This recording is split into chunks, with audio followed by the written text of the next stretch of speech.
So this morning we're going to be talking about self-care. And I don't know about you, but we need self-care more than any time, I think, ever in our life. I have really committed to having self-care in my life. It's been something that I've been focused on because if I don't have that self-care and don't nurture myself in some way, I'm going to go wacky, completely crazy. And Manjeet's going to be talking about that this morning. But one of the things that I've always done is create beauty in some way in my home. So one way I do that is I always have fresh flowers. You can see these gorgeous lilies here in the back. And for $20, it's just an amazing, the aroma and the beauty that it has. It brings my spirits up all of the time. So with that, I'd love to introduce Manjeet Russell. She was introduced to me a couple of years ago by Eileen. Thank you so much for this introduction. I've just been so inspired by Manjeet and her message. And she's going to be talking about the fundamentals of self-care this morning. I am so inspired by her, and Manjeet, your enthusiasm is intoxicating, I have to say. And I'm so excited to hear your tips. So please take it away. Welcome, Manjeet. Thank you. Thank you so much. Wow, what a lovely intro. That's awesome. And can everybody see that okay? My little... Natalia, will you take that down? And there we go. And you'll want to go ahead and put that in presentation mode. Here we go. Does that look good for everybody? Okay, perfect. Thank you. I'll see you at the end. See you soon. Yes, thank you. Thank you, Joni, so much. Welcome everybody. Welcome. One assignment to Canvas. Oh, there we go. Oh, perfect. I just wanted to say thank you so much, Joni and RevelEleven, and I'm going to be sending Monica lots of love and healing energy this weekend for Monday surgery. I want to welcome all of you to A Sister United. This is my intention today, is to hold a space for some love and support, encouragement, and of course, friendship for meeting new people. So thank you for all coming. This is so special to me to have this opportunity. And so you're probably wondering what you signed up for. Oh, hi, Yojana. Hi. Oh my goodness. That's some lovely faces I haven't seen in a long time. Thank you. So what did you sign up for? You're probably wondering. We're going to just start with what is working right now for you regarding your self-care regimen. And then I want to talk a little bit about what's not working for you. So we can kind of feel some unity with what's not working in our self-care regimen. And then we're going to go into some journaling prompts to see what self-care really means to you. And this is really to help you develop your formula for self-care. And then lastly, I'll introduce my 4 fundamentals for self-care, and feel free to add these to your formula so that you can take what feels right and leave the rest. Yeah. So we are going to start with the first slide. And I was telling Joni earlier, this is usually done in about an hour. So I'm going to leave a few little things out, or and I speak pretty quickly usually. So if you have any questions, feel free to post them in the chat and we will get to them at the end for sure.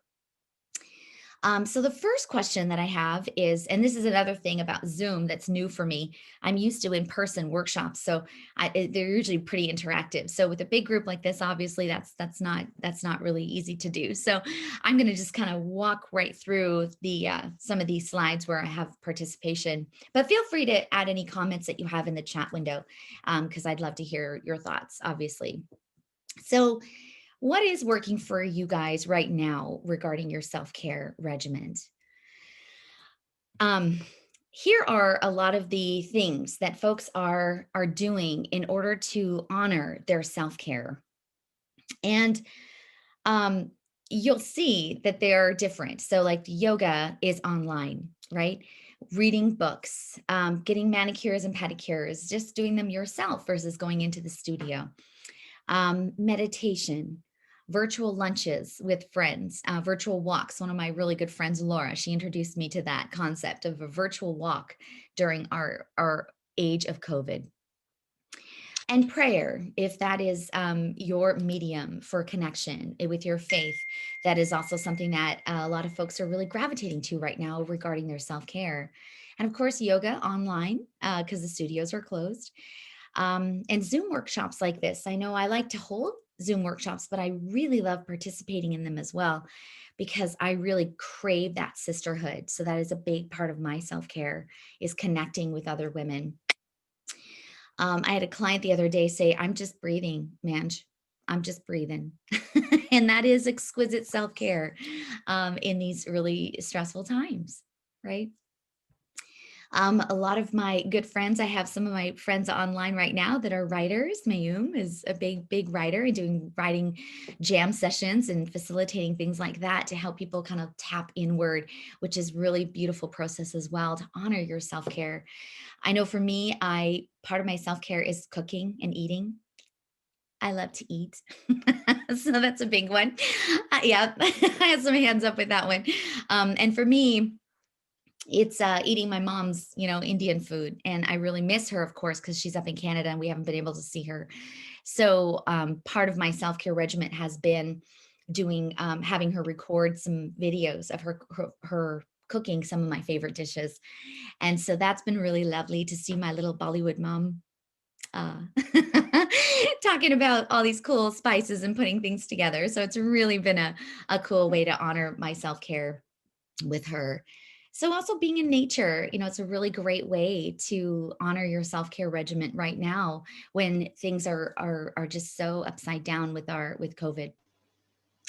So I also just want to acknowledge, what is not working for your self-care regimen, you know, um, and of course, the number one thing here is the pandemic, right? And I know for me, the fear in this pandemic has really been intense. And so that can really knock us out of our routines for self-care pretty significantly. And, being out of your routine is not comfortable for me either. So I think that that's an important thing to acknowledge, that right now our self-care regimen is getting a little bit hijacked. A lot of us are really worried about money. We're not working. Some people are waiting for unemployment. And if you're like me and you're a busy mom, you're homeschooling your kids. I know I have to relearn pre-calculus. So that's awesome. It was a little bit stressful last couple of weeks trying to wrap my head around calculus again, but that's also been a little bit stressful, kind of hijacking my self-care regimen. And of course, there's a range of emotion that is happening right now. People are sad. People feel angry. People are feeling really caged in and kind of lacking a lot of that self-compassion that brings us to a place where we want to honor ourselves in a self-care regimen. I know for me, feeling cramped is also emotionally and mentally, physically, spiritually. Right now, that's a really big thing. And unable to get out and see my people. And of course, like I mentioned earlier, I love to eat. So going to my favorite restaurants, that's not happening. And so that's a bit, it's a bit stressful. And so if you're resonating with any of those things and feeling a little bit of that pressure and stress, I just want to take a moment and acknowledge that you're not alone, number one. And these are very, very challenging times right now. And let's just take a deep breath and acknowledge that that's where we are, and that's okay. I'm going to hopefully with this workshop provide some tools and tricks that you can use and help build your I call it your self-care resume or regiment. So the first thing I wanted to throw in your direction is what I call a self-care discovery session. And here are just some journaling prompts to help you support your self-care formula. So in my experience as a coach, I'm really struck by how difficult it is for women to identify what self-care means to them. It's really fascinating to me that they get to a certain point and they're like, I don't even know what that means. And so I'm offering these 3 journaling prompts to help you identify What are some of the things that bring you great joy? You know, those are directly related. That emotion is related to taking care of yourself. The other prompt is, what are 5 things you keep putting off because it feels indulgent, right? And what of these things is applicable today or can be modified in today's climate? So like for me, for example, I'm a hot yoga junkie. I love it. And of course, that's not happening right now with COVID and the studio is shutting down. So my workaround is trying to do some online yoga. It's not the same, but I'll take it, right? So here are some journaling prompts to kind of get those juices flowing. The key here when you're in discovering, in your discovery mode of your self-care is try to tap into your senses. Try to tap into what makes you feel good emotionally, what feels good in your hands. And Joni mentioned, the self-care with her flowers. That is honoring her value of beauty, I believe, and also accessing the smell. So it's visually beautiful for her, but it's also that smell and the aroma of some of those flowers that are coming into her home. So that's just a beautiful practice that's honoring her senses. So when you're discovering these questions, tap into those your senses, and maybe it's not just your maybe it is your spiritual centers too. How am I honoring my spiritual self? With my self-care regimen as well. So your traditional senses, with your touch and taste and all that good stuff, but also your intuitive side. How are you honoring that as well? So I'm going to just jump into my fundamental beliefs right now, the 4 of them. My number 1 fundamental belief here is that my self-care is different than yours, right? And embracing your self-care really allows you to live powerfully. So this was really kind of hit home for me. I love to go on retreat, and I was the life coach on a retreat last year when we could do that kind of stuff. We can't do any of that now. And one of the participants said, Manjeet, I never realized this, but I really don't like manicures and pedicures. I really just don't enjoy them. So this fundamental belief was really challenging, what she was expecting to really like. And we do live in a comparison climate, what other folks are doing. We sometimes think that might fit us as well. And especially as women, we tend to compare ourselves and think, oh, well, they do that, maybe I should do that too.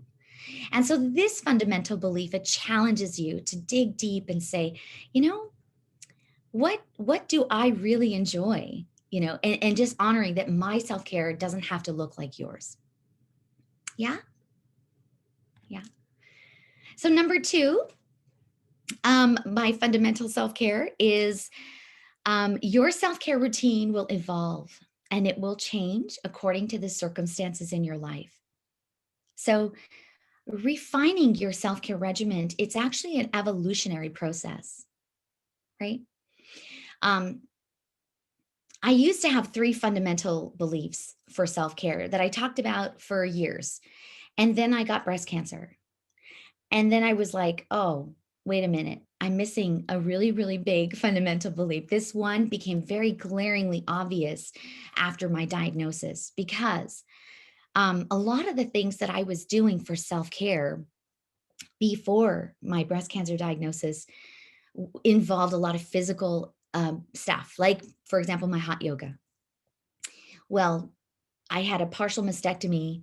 I had reconstruction surgery. I had 7 weeks of radiation that totally kicked my butt. And hot yoga was not an option for me anymore. And so it became very evident to me that it was my responsibility now to evolve my self-care regimen, right? And this has also happened, and I'm sure we have some young moms. Sarah's on board here. I see her. Having a baby, having children, it does change your environment, and it kind of forces us to say, okay, how am I going to evolve and adapt my self-care regimen as the circumstances are changing around me, right? And so also the pandemic is another amazing example of this. And if any of you, this is our first list that I brought up earlier today about what are the self-care regiments that are working for some of us out there, that by modifying things, by doing the Zoom workshops, doing the yoga online, doing the manicures and pedicures at home versus having to go out, we are really honoring this evolutionary process of self-care. Yeah. So this is just an acknowledgement for you all that you're doing this right now, every day during this pandemic, modifying and honoring this second fundamental belief. And that deserves a bit of celebration, I think.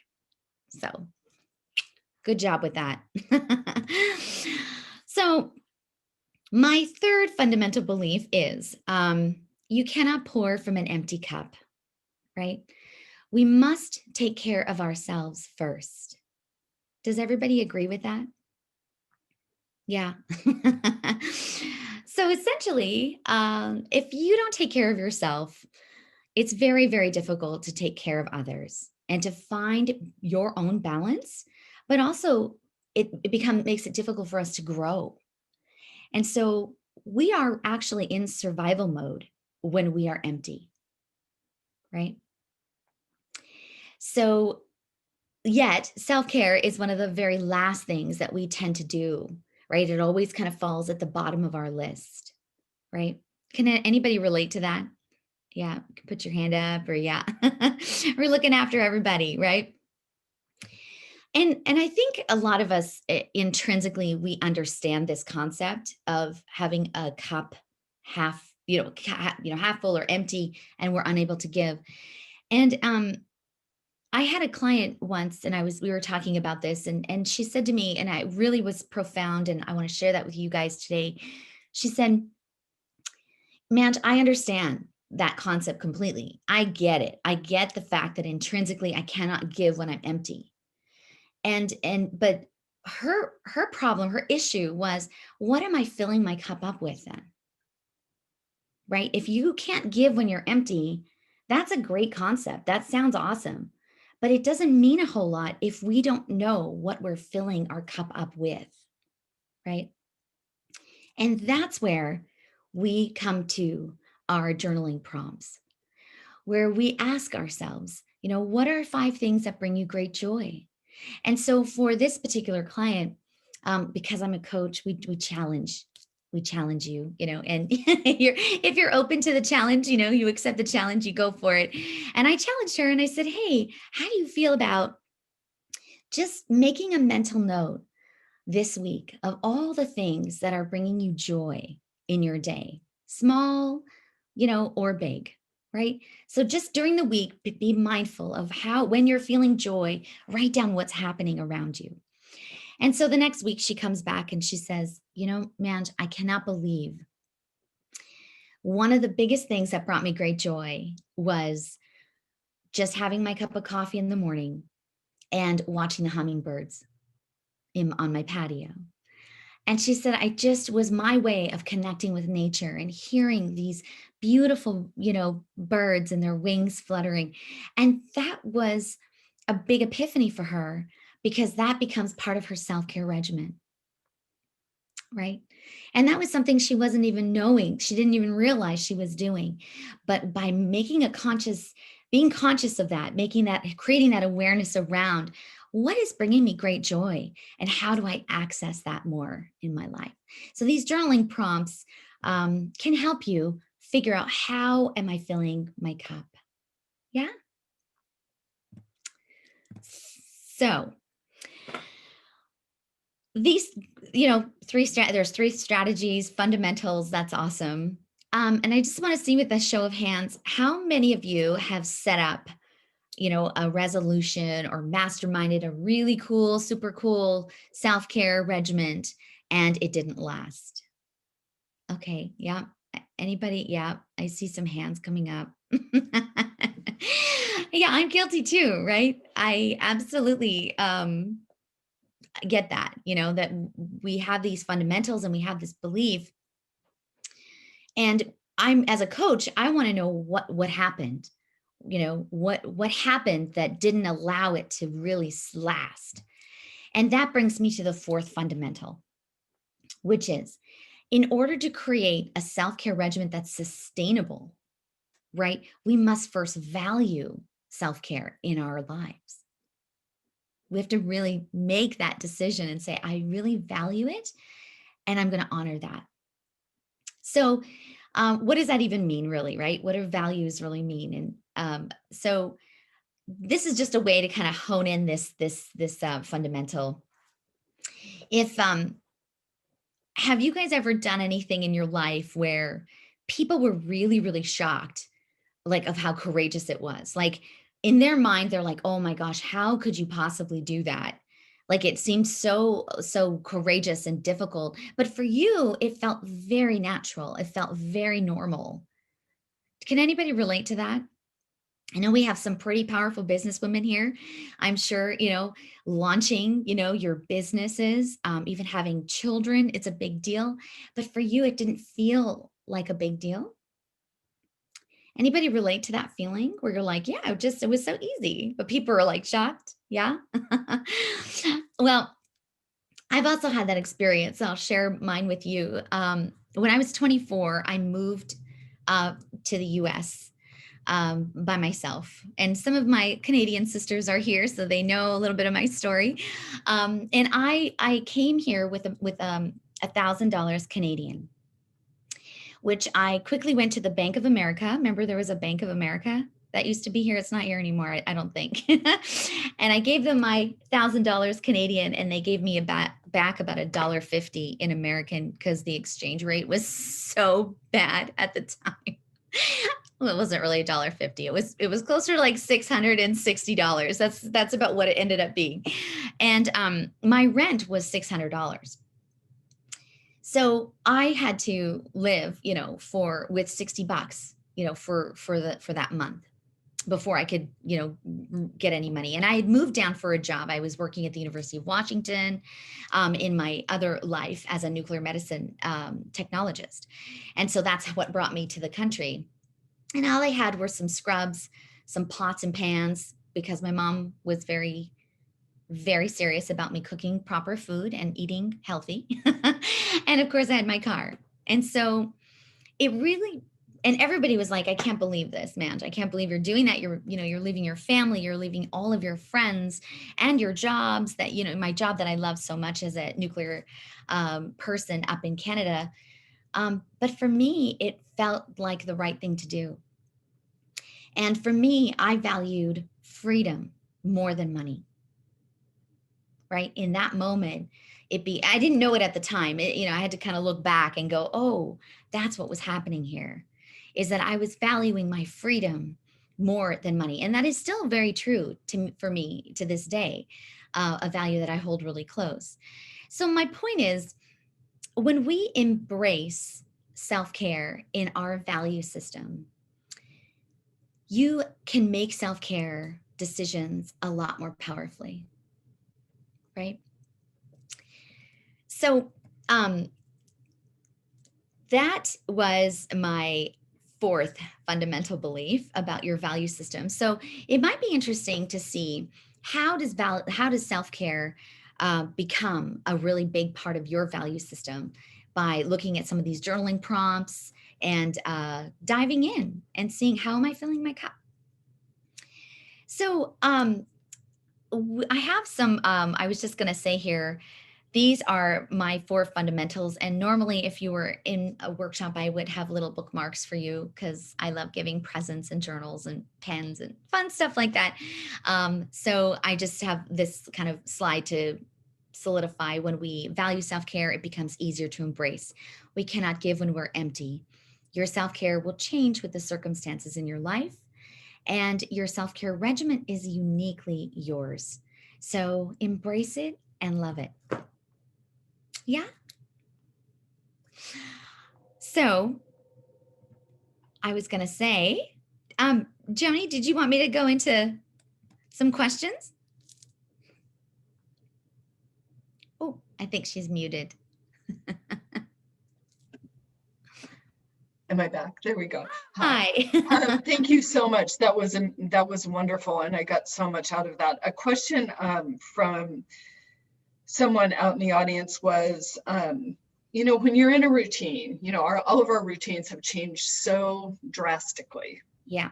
Right. And, I don't have a routine. I call it COVID brain. It's like my brain is just not functioning the way it used to because my routine's not the same.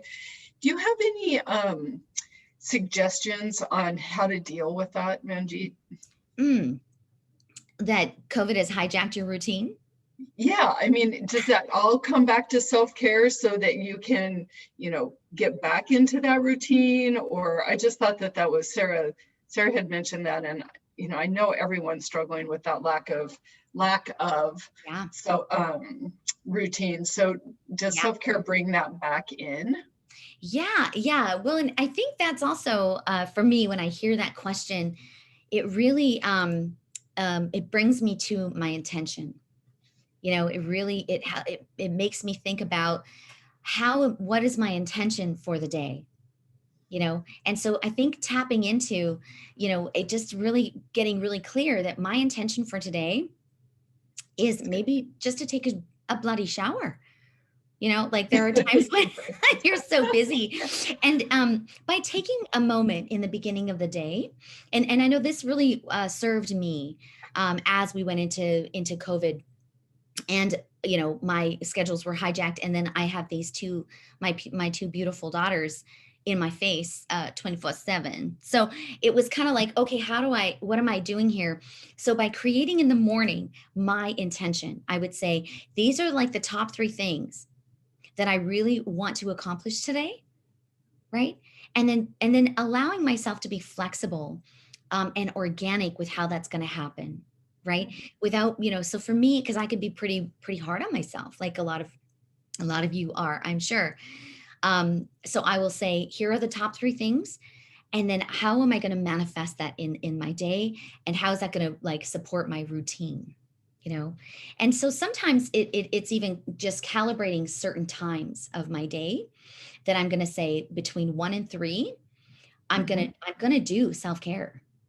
And I might not even know what that looks like. So I will say, okay, for between 1 to 3 or 1 to 1:30. Heck, yeah, I'll take even a that. half an hour helps. Right? Half an hour. And so in my schedule, because I do like a schedule, I will look at it and say, oh, this is my self-care time. And so I'll go into my office and I'll just sit in my chair. And sometimes I just sit and have a cup of coffee and I just stare into a flame or put on a little guided meditation, just to kind of reboot. So it is different because creating a routine in your life, honoring, I think, an intention in the morning, and then allowing yourself that flexibility during the day, and not, showing a little bit of kindness to yourself. Well, I think those are such good answers, Manjeet. And, it is really about saying, I need to honor myself with my self-care, or I'm not going to be the best I can be. And, to a couple of the questions, you might look at those questions, Manjeet, in the audience, it's like, I feel selfish. Well, I feel like you need to be more selfish these days, taking care of self, because then if I'm full, as you mentioned, like if I'm full, then I can be a better partner, I can be a better auntie, I can be a better boss, and it's so important. I mean, whether you call it selfish or not, it's like, it's just important self-care time during COVID. I mean, it should be your number one every day. I would, don't you think? Yeah.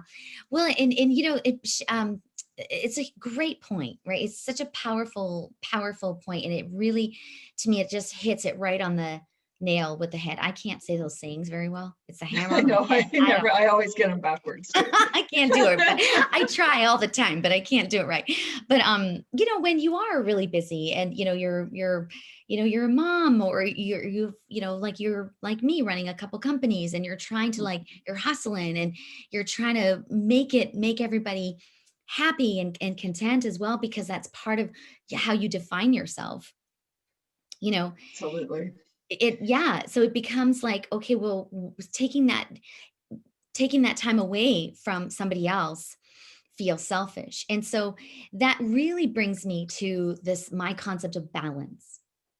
And so when I think about, when you feel selfish, right? It's because you're saying yes to them and you're saying no to you. So my definition of balance is essentially that. It's whenever there is a yes, there is always an inherent no, whether you know it or not, right? So like if I wanted to join the PTA, for example, or somebody asked me to join the PTA, I say yes to the PTA, but I'm saying no to dinner with my family, on, the second Thursday of every month or whatever the meetings are. And also all the other stuff that comes with, volunteering and being part of the PTA. But understanding that fundamental belief of what am I saying yes to in that moment to what am I saying no to really helps me own my decision then, right? Because maybe it is That's a okay. great concept.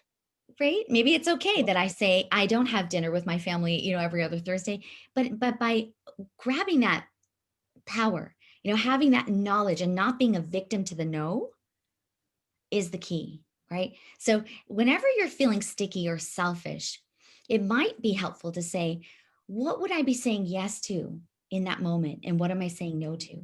If I say yes to 20 minutes of my life, for myself, in those 20 minutes, what am I really actually saying no to? Not And a lot, sometimes, yeah, actually. yeah. And sometimes that really helps. And the other concept Mhm. to that, to the selfish question, which, it's really, I get it. Believe me, I get it. The other thing that really kind of helps me catapult out of that mentality or that feeling of, oh man, that's too selfish. I can't do that. Too indulgent, right? That's one of the journaling Mhm. prompts that feels indulgent. I can't do that. Is, is basically just saying, um, you know, bite-sized pieces. So honoring that I don't have to like do self-care to the ninth degree. Like it doesn't have to be this big, huge project, right? And if you are feeling like selfish and you're working through that feeling of, ooh, I feel sticky, I feel indulgent, I feel selfish, then try bite-sized pieces. Like we were saying, Joni, just do maybe 20 minutes, right? Take a little sliver at a time until we get more familiar with that process and acknowledge the yes and the no and acknowledge how you're filling your cup. And you will notice that you're starting Mhm. to feel better. I just love that. So I think people would love to hear more about you. So why don't you tell us more about your company and some Oh, classes that you're offering? okay. I don't even know what time it is. Look at me. We're just That's okay. talking, having It's fun. really important information, so we went a little over. Oh, thank you for that. Yeah. So, this is me, with my hair done. I didn't do it like that today, obviously. And that's Um, okay. but yeah, my other life is in nuclear medicine. That's what my training has been. And I have a staffing company that I own, and I've been working in for 16 years. And I'm a certified life coach, and I've been doing that for about 20 years. And my practice involves really intuitive one-on-one coaching. I do some corporate coaching as well, to help groups find balance and increase morale and productivity. So those are things that I really, really enjoy doing. And I love facilitating workshops, and I do some intuitive vision boarding workshops as well that I just got trademarked. So that was exciting. It's such a, oh, it's so hard to do that stuff. Yeah. So, upcoming, I have some intuitive women's circles that I am really, really enjoying. And we talk about some pretty cool stuff. Like this next one coming up in January is called "What is Your Aura?" So we're going to talk about vibration, energy, how we're sensing each other, what those feelings are. We're going to talk about the art of tarot. Are you an earth angel? And spiritual sisterhood, which is kind of what we're all looking for right now, right? Is That that is terrific. connection. And then I have a podcast with my bestie Mayum. If you're interested in listening to some spiritual, fun, goofy talking, we might swear a little bit. just a That tiny, is maybe a terrific. little, but it's, Uh, it's almost. Well, Manjeet, thank you so much. I just can't, I mean, I took so much away from our discussion this morning, and self-care is critical during these times so that we don't go to the other side, right? Yeah, It's so important, not just for yourself, but to your family and to your friends, to your partner, to your dogs, your cat.